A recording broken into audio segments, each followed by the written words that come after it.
what are we supposed to do is not take the bait. Iran would like nothing more than the U.S. to attack them. Here's what's going on in Iran. I was there in September. There's inflation. People don't have jobs. The kids are on drugs. The situation is bad. Ahmadinejad was giving a speech in his own son's university, and they burned his picture upside down because of all the ruckus he's raised over whether the Holocaust existed or not.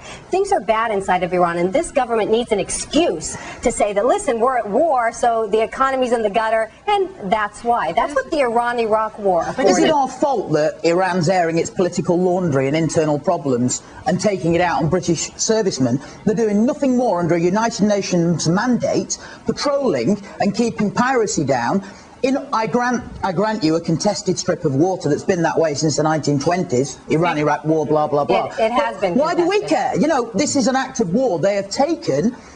It would be the same as popping into American waters and kidnapping a load of US Coast Guards. Kev, why isn't Tony Blair doing what Margaret Thatcher did during the Falkland War? Get in there with the ships. I mean, there were how many destroyers were in the Persian Gulf when this happened? That's 25 years ago. Where's Iraq on all this? I mean, first of all, the situation in Argentina is so similar to Iran. I don't even know where to wrap my head around that one. But what's the story with the Ali Reza Ansari guy? I'm hearing from the U.S. that he is defected. Iran saying he was kidnapped, and they're both saying that possibly he's being used as leverage right now, and that's the main problem with the sailors. And I think we're going to find out soon what the real deal is with him. You know, you're inside the country, they say one thing.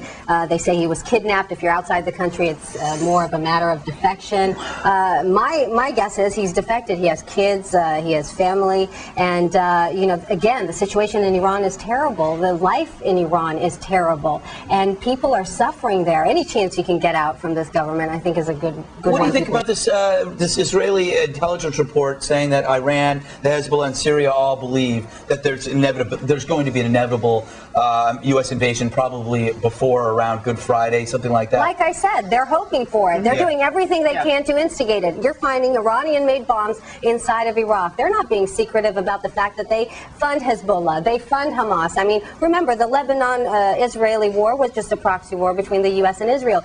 Iran knows that the U.S. is in a bad place. They want to embarrass the U.S., and they are saying their own version of let's bring it on, because you know what? Unless we have a war with you, we really don't know how else to run the country.